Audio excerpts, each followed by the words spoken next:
Galaxy S10 Plus after 24 hours. What do I think? Let me tell you right now. Hey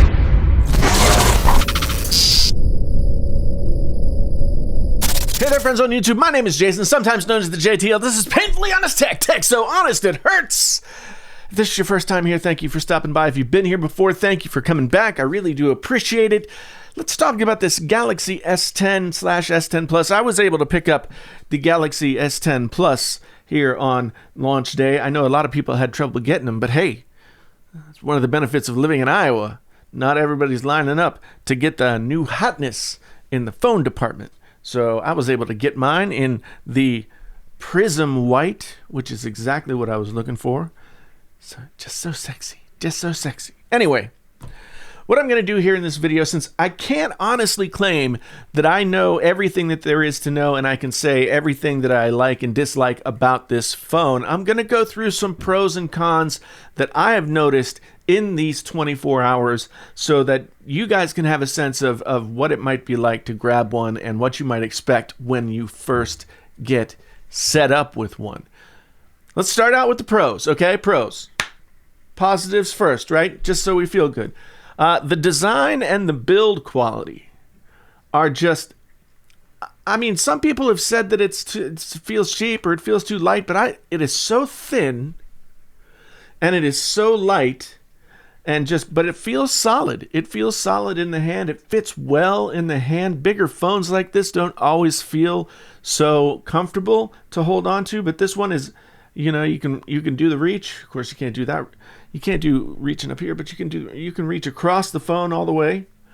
So that's good. I love the stainless steel on the sides and this back. Let's be honest here. I mean, I like this, so of course I'm gonna like this. This is very similar.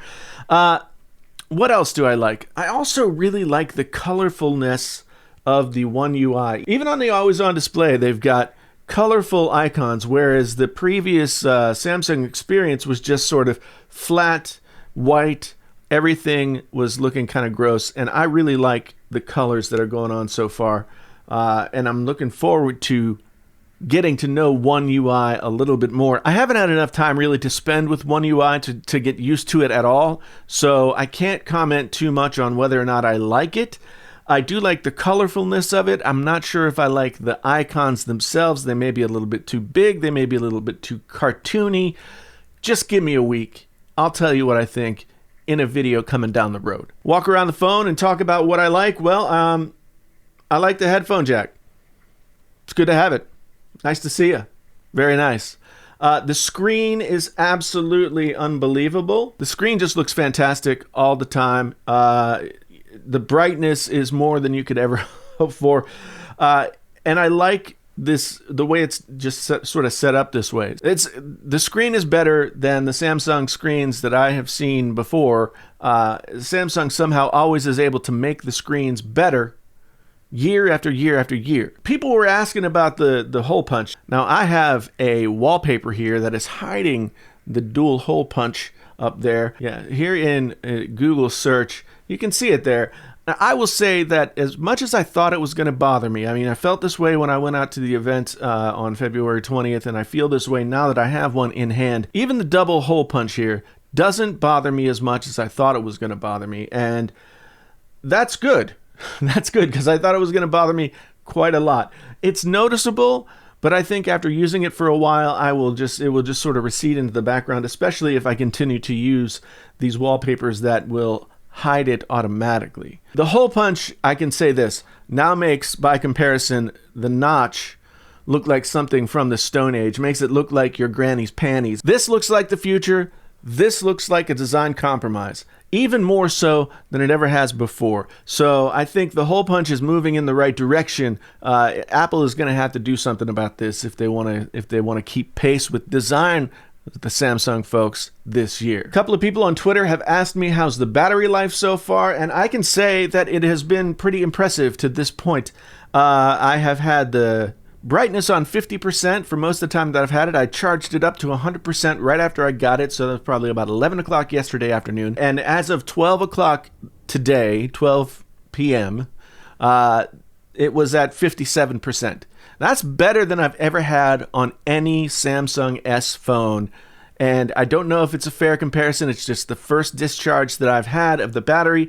But to this point, battery life is much better than what I've experienced even on the first day with Samsung S-line phones. If you're concerned about battery life, if you're curious about battery life, my experience to this point is that it's looking pretty good, and it's going to take a few days to really figure out what the real battery life is on it, but sitting here at 57% more than 24 hours after I first charged the thing up, I have to say we're doing pretty well. That's somewhere around iPhone XR territory. Those are the pros that I've come up with so far. I like the camera. The camera is very sexy. I'll give you it's rainy and dreary and gross here in Iowa.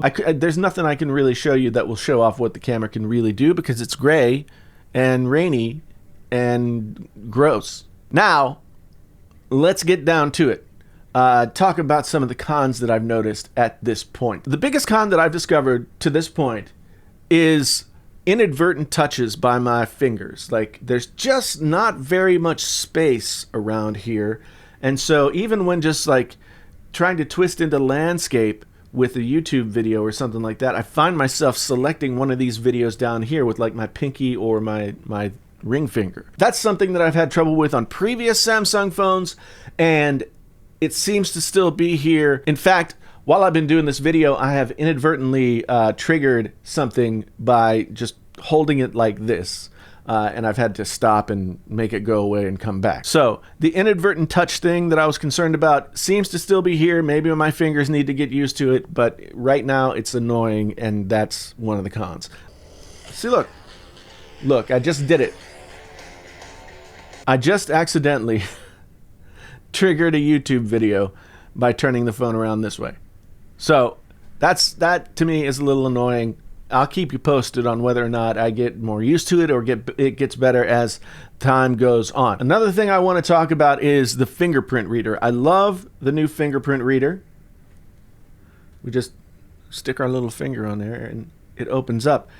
It works okay.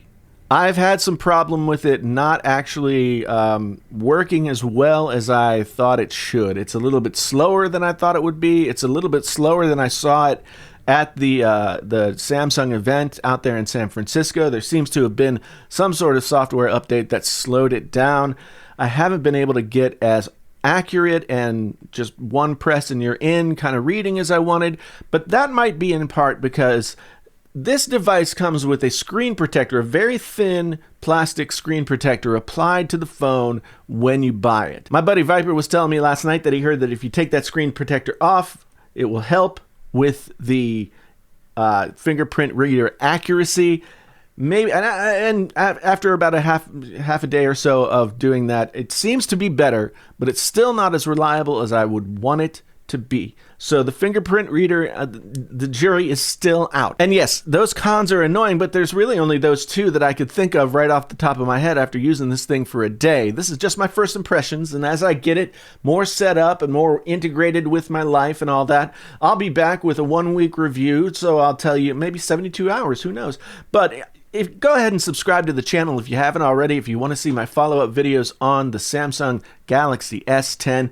It's a good device. It's better than I like it better than the S8 and the S9 that have come out in a couple of previous years. So let that be whatever it is to you. I am liking this phone more than I thought I would. And I think to this point, my opinion may change. Samsung has a winner on its hands. First 24 hours with the Galaxy S10 Plus, I have to give it a thumbs up. So if you're on the fence about getting one, I can at least say in my initial impressions here that it's a good phone. I like it so far.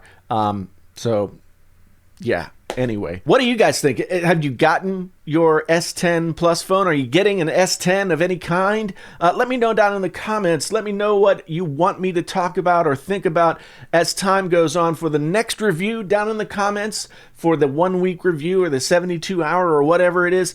Let me know down in the comments. I'll be there and I'll be taking notes. Okay? Okay? Okay? Anyway, thanks so much for being here. If this was your first time here and you want to come back again, then here are some things that you can do to make that happen. Like, subscribe, blah, blah, blah, blah, blah, blah. And if you've been here before, thank you again so much for coming back. I really do appreciate it. I love the Painfully Honest Tech community. Hashtag Wizard Squad. Going to see you guys in the next one. My name is Jason, sometimes known as the JTL. This is Painfully Honest Tech. Tech so honest it hurts. Ow! Until the next time, I'm out.